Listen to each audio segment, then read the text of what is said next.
आज़ाद कश्मीर का मुझे वज़ीर आज़म बना दें। পাকিস্তানের রাজনীতিতে নতুন করে আলোচনার জন্ম দিয়েছেন দেশটির তিনবারের সাবেক প্রধানমন্ত্রী নওয়াজ শরীফ। তিনি জানিয়েছেন, সুযোগ পেলে আজাদ জম্মু কাশ্মীরের প্রধানমন্ত্রী হিসেবে দায়িত্ব নিতে চান। তবে এটি ব্যক্তিগত ক্ষমতার আকাঙ্ক্ষা থেকে নয়, বরং অঞ্চলটির উন্নয়ন কাজ সরাসরি তদারকি করে দ্রুত বাস্তবায়নের লক্ষ্যেই এমন ইচ্ছার কথা বলেছেন তিনি। মঙ্গলবার মুজাফফরাবাদে পাকিস্তান মুসলিম লীগ নওয়াজ বা PMLN-এর নির্বাচনী সমাবেশে বক্তব্য রাখতে গিয়ে নওয়াজ শরীফ বলেন, আসন্ন নির্বাচনে তার দল জয়ী হলে প্রধানমন্ত্রী শেহবাজ শরীফের কাছে তাকে আজাদ কাশ্মীরের প্রধানমন্ত্রী করার অনুরোধ জানাবেন। একই সঙ্গে তিনি প্রতিশ্রুতি দেন, দায়িত্ব পেলে আজাদ কাশ্মীরের দীর্ঘদিনের সমস্যা ও উন্নয়ন সংকট দূর করতে সর্বোচ্চ চেষ্টা করবেন। বক্তব্যের শুরুতে নওয়াজ শরীফ জানান, আজাদ কাশ্মীর এবং ভারত নিয়ন্ত্রিত জম্মু ও কাশ্মীরের প্রতি তার গভীর আবেগ ও ভালোবাসা রয়েছে। তার ভাষায়, আজাদ কাশ্মীর তার কাছে পাঞ্জাবের মতোই প্রিয়, এমনকি এটি তার দ্বিতীয় বাড়ি, কারণ তার পূর্বপুরুষদের শেকড়ও কাশ্মীরে। এরপর তিনি আজাদ কাশ্মীরের অবকাঠামোগত উন্নয়নের ঘাটতির বিষয়টি তুলে ধরেন।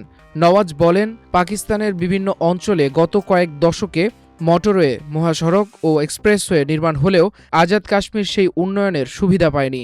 প্রায় ৩০ বছর আগে মুজাফফরাবাদের যে সড়ক ছিল, মানুষ এখনও একই সড়ক ব্যবহার করছে। বিশেষ করে কোহালা থেকে মুজাফফরাবাদ পর্যন্ত আধুনিক মহাসড়ক না হওয়াকে তিনি বড় ধরনের অবহেলার উদাহরণ হিসেবে উল্লেখ করেন।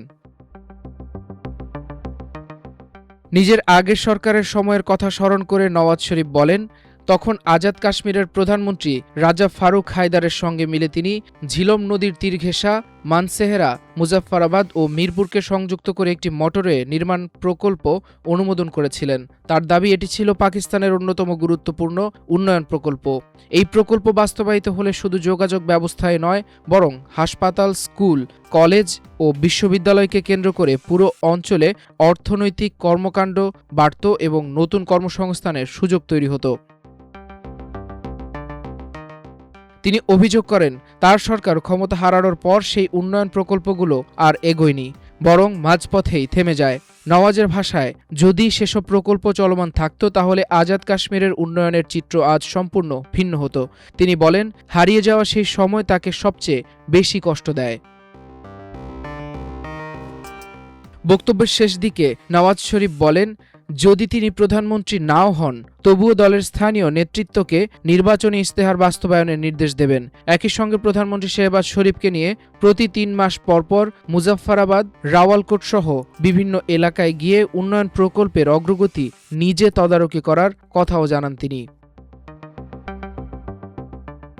মাল্টিমিডিয়া ডেস্ক, আমার দেশ।